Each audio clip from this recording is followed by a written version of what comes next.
Shalom, gloire à Dieu, sois béni et bonjour pour certains.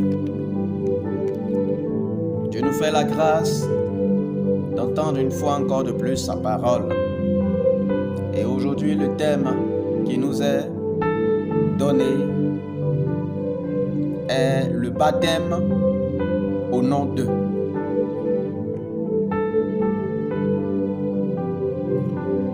Une pensée est née du cœur des hommes, et dès lors, elle a divisé, dispersé, dissipé, et pire, démenti les propos de la parole, faisant ainsi naître des croyances distinctes.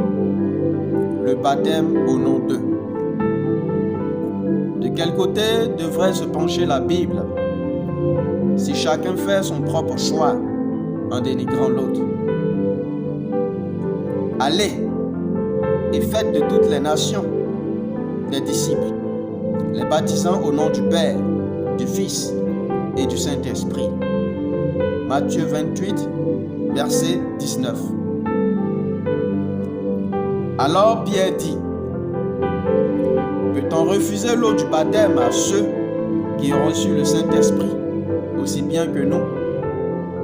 Et il ordonna qu'ils fussent baptisés au nom du Seigneur. Acte 10, versets 47 à 48. Le Seigneur a donné un ordre et Pierre une consigne. Alors, qui des deux serait le plus grand, Jésus-Christ ou Pierre? Le Seigneur, bien sûr. À cet effet, dirons-nous que la consigne de Pierre est fausse? Non, parce qu'elle vient du Saint-Esprit, le Consolateur, celui-là même que le Seigneur a promis de supplier Dieu de nous l'envoyer afin de demeurer éternellement avec nous. Si tel est le cas, qui de Jésus-Christ ou du Saint-Esprit est le plus grand? Si l'un l'est que l'autre, alors soit l'un est en erreur et l'autre dit vrai, ou vice-versa. Cependant, le Seigneur a dit une chose, mais le Consolateur, l'Esprit Saint, que le Père enverra en mon nom, vous enseignera toutes choses et vous rappellera tout ce que je vous ai dit. Jean, chapitre 15, verset 26. L'Éternel Dieu parle d'une manière et tantôt d'une autre, juste pour une raison unique, qui est de confondre le malin, afin qu'il ne comprenne pas les mystères de sa parole. C'est en cela qu'il est écrit: d'une source d'eau ne peut jaillir à la fois l'eau douce et amère. Peut-il avoir une différence entre père, papa, géniteur et paternel? Non, des expressions différentes pour dire la même chose. Christ n'est guère donc plus grand que le Saint-Esprit, ni le Saint-Esprit que lui. Tous deux disent les mêmes choses, car les dents ne peuvent mâcher des aliments sans que la langue ne les touche. Allons un peu plus loin. N'est-ce pas Dieu qui a dit œil pour œil, dent pour dent dans l'Ancien Testament? Et ce même Dieu qui a dit: si quelqu'un te frappe sur la joue droite, présente-lui l'autre, dans le Nouveau Testament. Deux pensées diamétralement opposées. Développons au mieux cette pensée du Nouveau Testament. Lorsque la Bible parle de droite, elle parle alors du paradis et la gauche de l'enfer. La révélation de Dieu est la suivante. Pour que quelqu'un nous frappe sur la joue droite, il faut qu'il se tienne face à face de nous. Ce qui fait mention du phénomène du miroir. Il devient soit notre reflet et nous son objet, ou nous son objet et lui notre reflet, car c'est la main gauche de l'un qui frappe la joue droite de l'autre, sinon la main droite ou la joue gauche. Une personne physique voit son reflet tel dans un miroir. Jésus-Christ est la personne physique de Dieu, c'est-à-dire l'objet, et le Saint-Esprit, la personne spirituelle, l'image. Or, d'après les sciences, l'objet et l'image se déplacent toujours dans le même sens. Pour dire que notre reflet dans le miroir fera toujours les mêmes choses ou gestes que nous et de façon simultanée. Le Seigneur n'a donc pas menti à ce sujet lorsqu'il disait: le Saint-Esprit vous dira les mêmes choses que je vous ai dit. Le Saint-Esprit est le reflet du Seigneur. Le baptême au nom du Père, du Fils et du Saint-Esprit est égal au baptême au nom de Jésus. Plus précisément, Jésus-Christ, car pour notre gouverne, il y a eu un autre Jésus avant le Seigneur. Posons donc cette expression suivante. Père plus Fils plus Saint-Esprit égale à Jésus-Christ. Et expliquons-la par cette opération mathématique. A qui est égal à 16x au carré plus 8x plus 1. Et en question 1, factorisons l'expression A. En 2, calculons la valeur numérique de A pour x égale à 8. Et voici les réponses, les différentes réponses données par deux élèves que nous voyons à l'image. Nous remarquons que l'élève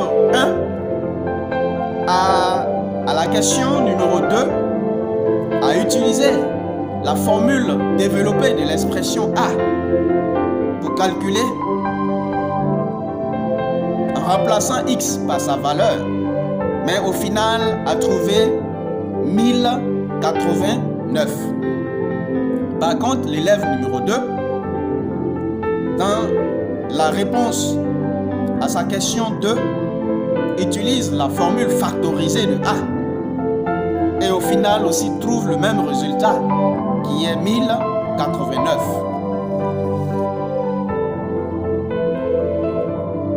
Les deux élèves ont certes utilisé des expressions différentes de A pour travailler, mais ont trouvé le même résultat, donc auront la même note.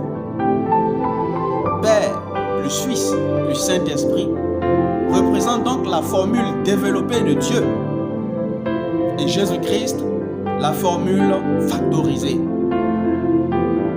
Et le résultat identique ici, c'est le ciel et non les dogmes. La Bible est claire. La parole de Dieu a deux facettes. Et l'épée de l'esprit qui est la parole de Dieu. Éphésiens 6, verset 17. De sa bouche sortait une épée aiguë à deux tranchants. Apocalypse 1, verset 16.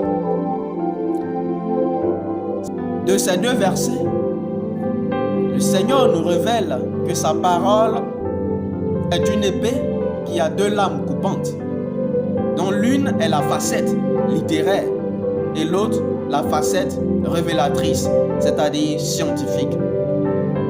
Car les sciences sont révélatrices ou démonstratives et la littérature expressive, c'est-à-dire qu'on l'utilise pour s'exprimer. Et le plus important de ces deux facettes de la parole, c'est le volet révélateur. Sans avoir connaissance de celle-ci, nul n'entrera au paradis. Personne ne peut dire qu'il est propriétaire ou locataire d'une maison sans avoir connaissance des affaires qui s'y trouvent. Quoique nous soyons baptisés au nom du Père, du Fils et du Saint-Esprit, ou au nom de Jésus-Christ, nous sommes dans la parole. Le Père est dans le Fils et le Fils dans le Père. Et tous deux ont le même reflet qui est le Saint-Esprit. Nous nous inspirons de nos propres intelligences et savoirs pour expliquer Dieu parce que nous l'avons changé et pris sa place. Cependant, Dieu est la science des sciences. Sinon, comment aurait-il créé l'univers, la terre, le soleil, la lune, les astres et bien d'autres choses? Ne sont-ils pas la science et l'œuvre de la science? D'où vient-il que la science n'est pas Dieu?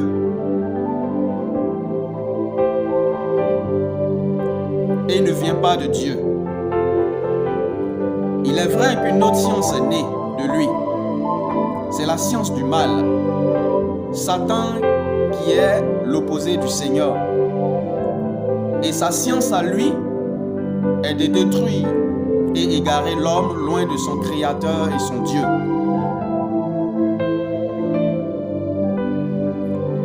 Cependant, Dieu, pour ne pas nous perdre, a masqué sa parole afin qu'ils ne la comprennent pas, mais que nous, ayant le Saint-Esprit en nous, comprenions effectivement ce que Dieu a pour nous comme message. C'est pourquoi nous pourrions dire ces propos. Depuis la venue de Jean le Baptiste jusqu'au Seigneur, le royaume des cieux est révélé. Et ce sont ceux qui comprennent les révélations qui y entreront. Que celui qui a des oreilles entende ce que l'Esprit dit. Amen.